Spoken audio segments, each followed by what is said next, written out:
Hello and welcome to the Introduction to Microsoft Excel 2007. To begin the Excel program, click on the Start button at the bottom left-hand corner of your screen. If you do not see the Excel program on the Startup list, then select All Programs, go to Microsoft Office,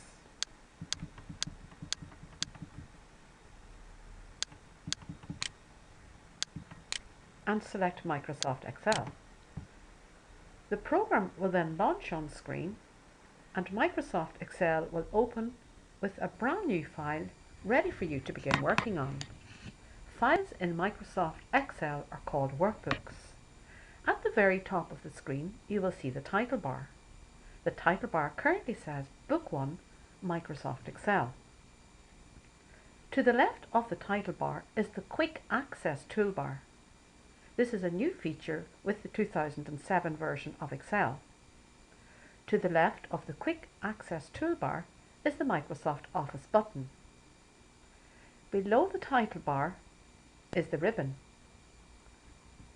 On the ribbon we have the tabs, the Home tab, the Insert tab, the Page Layout tab, the Formulas tab, the Data tab, the Review tab, the View tab. You may or may not have the Developer tab. I will click back on the Home tab. On the Home tab, we have got the various groups of commands. Here we have the Clipboard group, and on the Clipboard group we have the Paste, Cut, Copy and Format Painter commands. On the Font group we have got the Font and Formatting commands. You will notice at the bottom right hand corner of some of the groups we will have launcher arrows. By clicking on the launcher arrows you will provoke a further list of functions and options available to you. I am currently looking at the further font options that are available with a font dialog box. I will select Cancel for now. Just to the left I have A1. This means that the active cell that is currently selected is in column A and row 1. Where they intersect, they create a cell. Cell addresses are always given first of all by the column letter and then the row number. Look at the name box. It now says C1 because I'm in column C and row 1. So the name box is just to the left of what we call the formula bar. The formula bar is where formulas will appear when they are inputted into the program. I will show you what a formula looks like, and I will also draw your attention to the formula bar in a few moments. Just below the formula bar we've got the column letters. We've got column A, column B, column C, column D and so on. There are 256 columns available in the worksheet. Row numbers are the rows will go across and are numbered down along the left hand side. Row 1, row 2, row 3, row 4 and so on. The grid area of the screen is the principal area of working, and it is where you will enter your data.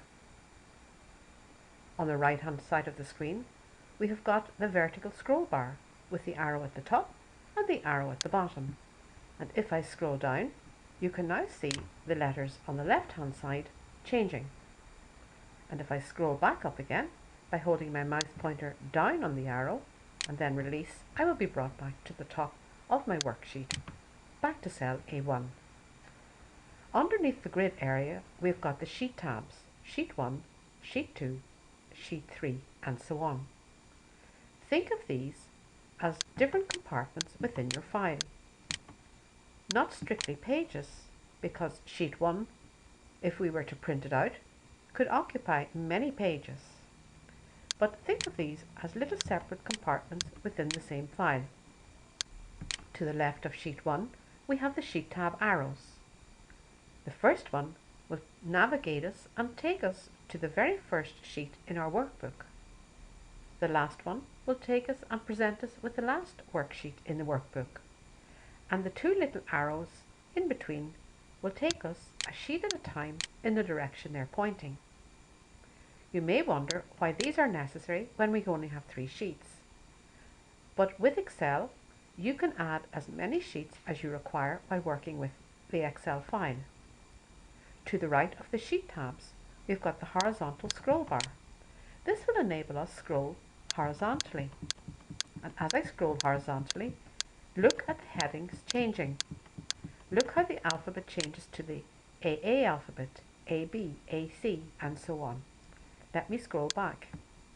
Again, I will hold my mouse button down and scroll back. At the bottom of my sheet tabs, I have got the status line, which currently says in ready. I'm in ready mode. I am ready to enter my data into the cell.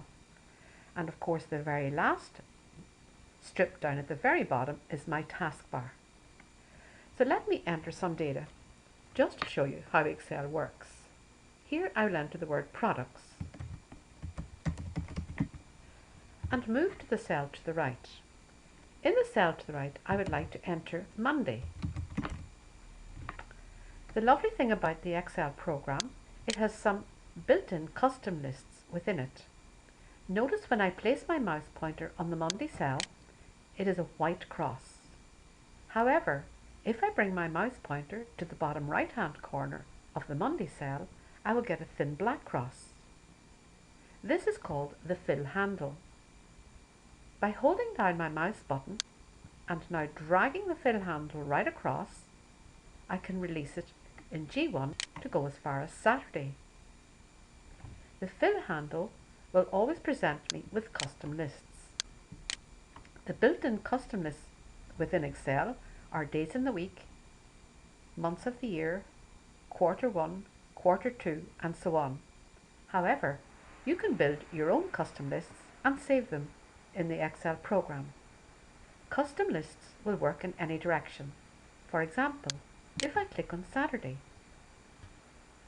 move my pointer to the bottom right-hand corner of the Saturday cell and wait till the thin black cross shows up. This is the fill handle. Now hold down the mouse button and drag it in whatever direction you require. And look how Excel will fill in the rest of the days of the week in the correct order. Now to enter data in Excel, we will enter some products in Excel.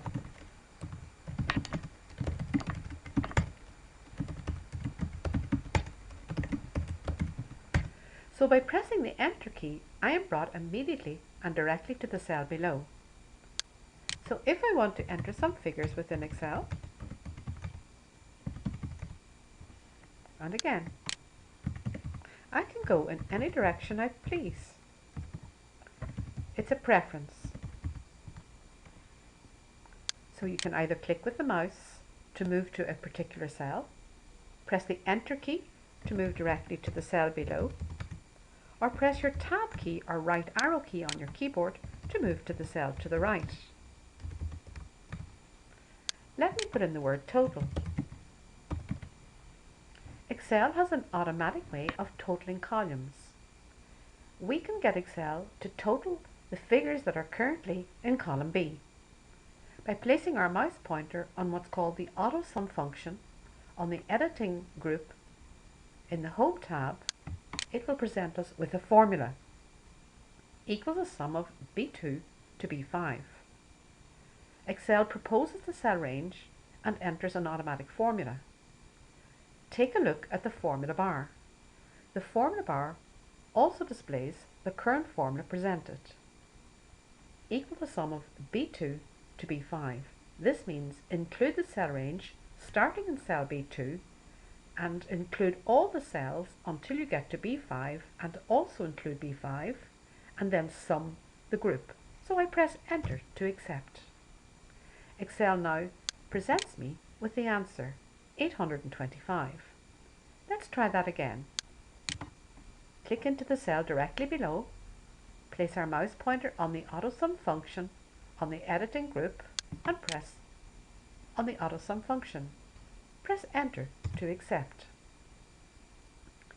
To look at this, you would not know that this is a formula, but by selecting the cell and taking a look at the formula bar, you can see that it is the formula that appears rather than the result. If I use my up arrow on the keyboard to move to cell C5, you can now see the formula bar displays 345, which is known as a value. So a value will appear on the formula bar, but the result of a formula will always appear as a value in the cell and as a formula on the formula bar. Other things to observe within Excel. You will notice when I entered my text, apples, oranges, potatoes, carrots, and so on, they automatically aligned to the left-hand side of a cell. When I entered my figures, they automatically aligned at the right-hand side of the cell. Excel always treats text and figures completely differently. For example, if I entered the figure 309 using the letter O instead of the figure 0, Excel will treat this as text, and this now will not be calculated in my cell range. So be very careful when entering data to enter the data correctly. Thank you for watching this short video on the overview of the Microsoft Excel screen for 2007. Keep a lookout for my other videos. They are called Step by Step by Miriam. Thank you.